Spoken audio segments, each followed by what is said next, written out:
Last time हमने एक topic किया था electrostatic potential energy of dipole, और उसकी फॉर्मूला आई थी हमारे पास last, U is equal to minus P dot ई।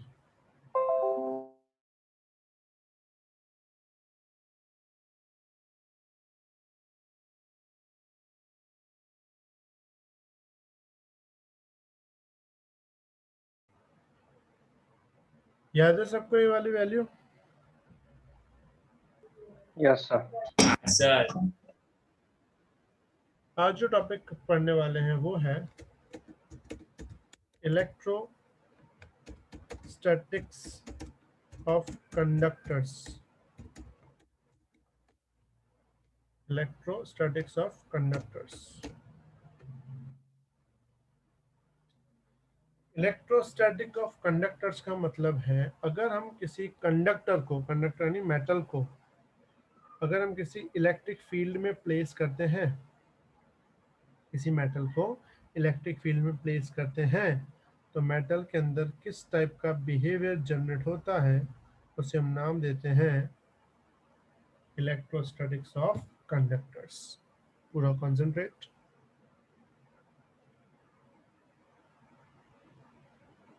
समझो ये एक मेटल है, मेटल यानी कंडक्टर है, और हम बाहर से प्रोवाइड कर रहे हैं इलेक्ट्रिक फील्ड।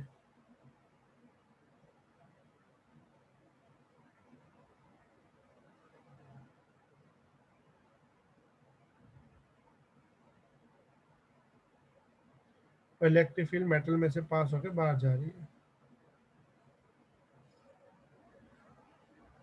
हमने ये पढ़ा है, electric field always start from positive charge and at negative charge. मतलब यहाँ पॉजिटिव चार्ज है और यहाँ नेगेटिव चार्ज है। अब ये मेटल, तुम्हें पता है मेटल के अंदर फ्री इलेक्ट्रॉन्स बहुत सारे होते हैं। तो मुझे बताओ, जैसे ही बाहर की इलेक्ट्रिक फील्ड आएगी, अंदर के मेटल के इलेक्ट्रॉन्स लेफ्ट की तरफ अट्रैक्ट होंगे कि राइट की तरफ अट्रैक्ट होंगे? लेफ्ट। लेफ्ट। लेफ्ट की तरफ अट्रैक्ट होंगे। इसका मतलब ये होगा कि थोड़ी देर बाद यहाँ पे नेगेटिव चार्ज जमा होना स्टार्ट होगा। अगर लेफ्ट की तरफ नेगेटिव आएंगे तो राइट की साइड क्या जनरेट होगा? पॉजिटिव। Positive charge. इसका मतलब हम इसमें क्या लिख सकते हैं? Point when metal is subjected to external electric field, then the charge is distributed. The charge is distributed on the surface of metal. Metal is subjected to, when metal is subjected to external electric field, then the charge is distributed on the surface of metal. भी जो charge है वो surface of metal पे distribute हो जाता है। अब charge तो हो गया। अब ये जो चार्ज है, अंदर वाला चार्ज, वो क्या जनरेट करेगा? वो भी एक इलेक्ट्रिक फील्ड जनरेट करेगा, लेकिन उसकी इलेक्ट्रिक फील्ड की डायरेक्शन कहाँ से कहाँ होगी? मैं इसको कलर चेंज कर देता हूँ। उसकी डायरेक्शन होगी पॉजिटिव से नेगेटिव।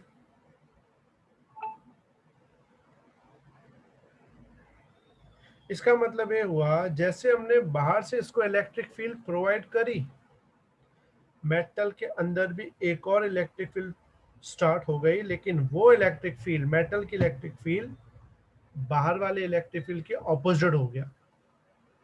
मतलब इसमें किसे लिखेंगे? When metal is placed in electric field, then the new electric field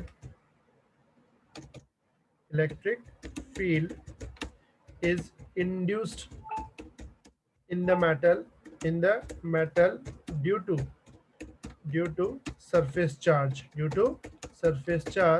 which is opposite in direction of external electric field. जो हम बाहर से इलेक्ट्रिक फील्ड दे रहे हैं उसकी वजह से सरफेस पे चार्ज जनरेट हुआ, उस चार्ज ने एक और इलेक्ट्रिक फील्ड बनाई, लेकिन उस चार्ज की जो इलेक्ट्रिक फील्ड है वो बाहर वाले इलेक्ट्रिक फील्ड से क्या होगी, opposite. As a result the resultant electric field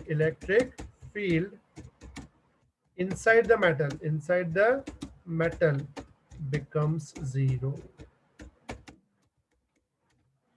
मतलब बाहर से हमने ऑलरेडी एक इलेक्ट्रिक फील्ड दे रखी है, जो ब्लैक वाली थी ना, ये बाहर से इलेक्ट्रिक फील्ड हमने दे रखी है, अंदर भी एक इलेक्ट्रिक फील्ड जनरेट हो गई, दोनों इक्वल और दोनों एक दूसरे का ऑपोजिट है, इसकी वजह से उसका रिजल्टेंट इलेक्ट्रिक फील्ड क्या होगा, जीरो होगा। समझ में आया बेटा सबको बात? Everyone clear? किसी को डाउट? अब पूरा ध्यान। अब अगर इलेक्ट्रिक फील्ड जीरो हो गया तो यहाँ पे अगर हम एक गॉसियन सरफेस बनाए, पूरा ध्यान, here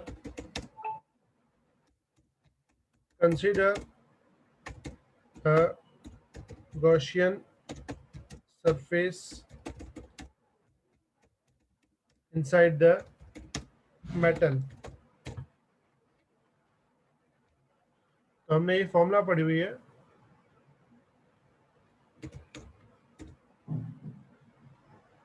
कहते हैं E dot A is equal to Q by epsilon not. ये फॉर्मूला याद है? हाँ बेटा, फॉर्मूला याद है गॉस लॉ की, chapter 1? Yes, sir. Yes, sir. Here electric field is zero। हमने देखा इलेक्ट्रिक फील्ड जीरो, यानी E इज इक्वल टू क्या है, जीरो है। अगर E जीरो होगा तो Q भी जीरो आएगा, E जीरो कर दें Q जीरो आएगा, मतलब हम क्या लिखेंगे, the net charge inside the metal is also zero। मतलब ये हुआ कि उसके पास पॉजिटिव चार्ज भी है, नेगेटिव चार्ज भी है, लेकिन जो नेट चार्ज है ना वो कितना है, जीरो है। मैं फिर से रिपीट कर रहा हूँ, पहला पॉइंट क्या था, जब भी हम किसी मेटल सरफेस को इलेक्ट्रिक फील्ड में प्लेस करते हैं तो मेटल के अंदर चार्ज जो है वो डिस्ट्रीब्यूट होता है सरफेस पे। दूसरी बात, उस चार्ज की वजह से अंदर एक इलेक्ट्रिक फील्ड जनरेट होता है जो बाहर के इलेक्ट्रिक फील्ड के एकदम ऑपोजिट होता है, जिसकी वजह से उसका नेट इलेक्ट्रिक फील्ड जीरो हो जाता है। तीसरा, अकॉर्डिंग टू गॉस लॉ, अगर नेट इलेक्ट्रिक फील्ड जीरो है तो नेट चार्ज भी क्या हो जाएगा, जीरो हो जाएगा। यहाँ तक समझ में आया बेटा सबको बात? Yes. किसी को डाउट? Yes, sir. ठीक है। अब दूसरी बात, here electric field inside the metal is zero, inside the metal is zero, then the work done on charge inside the metal is also zero, क्योंकि वर्क डन की formula क्या होती है, इसको मैं पॉइंट नंबर लिख देता हूँ, थर्ड पॉइंट है, सॉरी फोर्थ पॉइंट है। Inside the metal is zero, तो तुम्हें पता है W is equal to formula होती है F डॉट डी आर, याद है फॉर्मूला ये? हाँ सर। QE डॉट DR, लेकिन यहाँ पे E जीरो है तो सिंपल बात है W भी जीरो होगा। तो हमने W की फॉर्मूला पढ़ी थी, याद है, Q delta V। Yes sir. तो Q जीरो में तो delta V zero, delta V का मतलब होता है V2 minus V1 is equal to zero, यानी V2 इज इक्वल टू क्या मिलेगा, V1। पता चला ये V2 इज इक्वल V1 कैसे आया? Yes sir. Yes, sir. यहाँ पे क्या लिखा, work done on charge inside the metal is zero, then the electric potential on each and every point inside the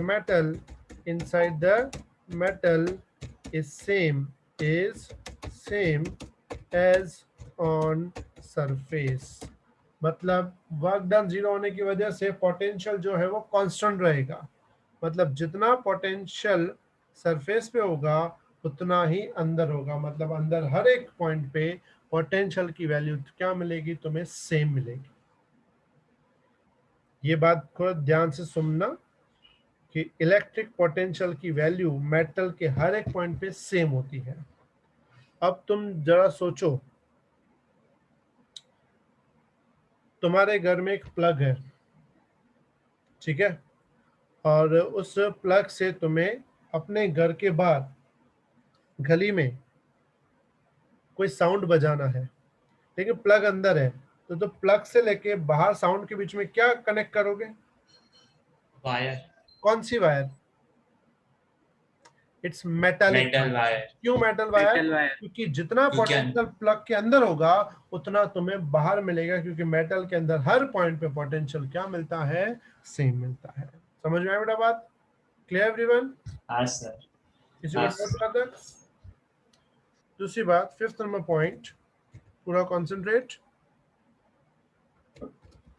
the electric field on surface of metal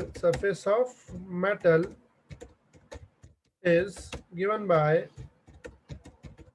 अब जो electric field है अंदर तो जीरो है लेकिन सरफेस पे रहेगी, और सरफेस पे कितनी रहेगी, E is equal to sigma by epsilon not. ये हमने पढ़ा था गॉस एप्लीकेशन में, थर्ड एप्लीकेशन, सरफेस पे, याद है, स्फेरिकल शेल का surface. Yes sir. Here sigma equals to surface charge density of metal। समझ में आए सबको बात बेटा? Clear everyone? Yes. चलो number sixth point, if there is a cavity inside the metal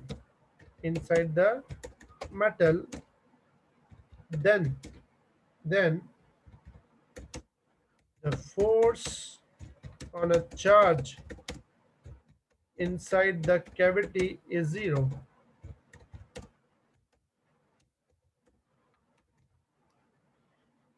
If there is a cavity inside the metal, then the force on the charge inside the cavity is zero।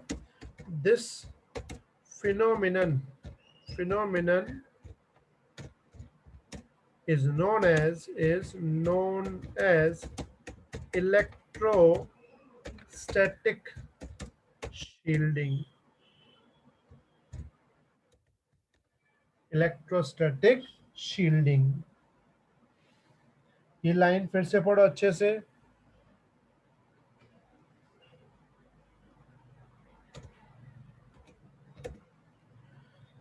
बोला हुआ है, समझो एक metal है, समझो ये है तुम्हारा एक मेटल,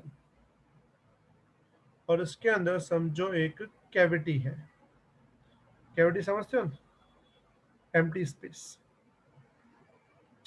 और यहाँ पे एक चार्ज है Q। तो अंदर इलेक्ट्रिक फील्ड के हमने, मतलब मेटल के अंदर क्या देखा, E जीरो है, तो इस चार्ज पे फोर्स क्या लगेगा, F is equal to QE, लेकिन E तो जीरो है। इसका मतलब बाहर भले इलेक्ट्रिक फील्ड है लेकिन उस इलेक्ट्रिक फील्ड का अंदर वाले चार्ज पे कोई इफेक्ट नहीं होगा। अंदर वाला चार्ज क्या रहेगा, सेफ रहेगा। इसे हम नाम देते हैं इलेक्ट्रोस्टैटिक शील्डिंग।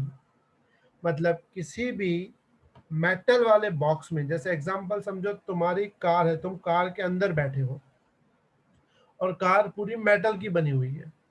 अगर कार के ऊपर बाहर से लाइटनिंग होती है, लाइटनिंग यानी इलेक्ट्रिक फील्ड होती है, तो तुम अगर कार के अंदर हो तो यू आर सेफ, क्योंकि उस वक्त कार का मेटल बिहेव करेगा एज अ शील्ड, बाहर की इलेक्ट्रिक फील्ड को अंदर इफेक्ट होने नहीं देगा। समझ में आया बेटा बात सबको? Everyone clear? Yes, हाँ sir. Sir clear. तो यस ठीक है, मैं सर। फिर से रिपीट करता हूँ सारी पॉइंट 6 के 6। पहली पॉइंट क्या है, जब भी हम मेटल को इलेक्ट्रिक फील्ड में रखते हैं तो चार्ज डिस्ट्रीब्यूट होता है सरफेस पे। दूसरी बात यह है कि मेटल को के अंदर जो चार्ज डिस्ट्रीब्यूट हुआ उसकी वजह से इलेक्ट्रिक फील्ड जनरेट होगा जो बाहर के इलेक्ट्रिक फील्ड को अपोज करेगा, जिसकी वजह से अंदर का रिजल्टेंट इलेक्ट्रिक फील्ड जीरो हो जाएगा। थर्ड पॉइंट, अगर रिजल्टेंट इलेक्ट्रिक फील्ड जीरो है तो अंदर चार्ज भी क्या होगा, जीरो। फोर्थ पॉइंट, अंदर हर पॉइंट पे पोटेंशियल की वैल्यू क्या मिलेगी, same. Fifth point, electric field अंदर तो जीरो है लेकिन सरफेस पे कांस्टेंट होगा sigma by epsilon not. And six point, अगर मेटल के अंदर कोई कैविटी है तो कैविटी के अंदर के चार्ज पे रिजल्टेंट फोर्स क्या होगा, जीरो होगा। Clear everyone? किसी को डाउट? हाँ सर क्लियर। फटाफट लिख लो, लिख के मुझे मैसेज करो फास्ट।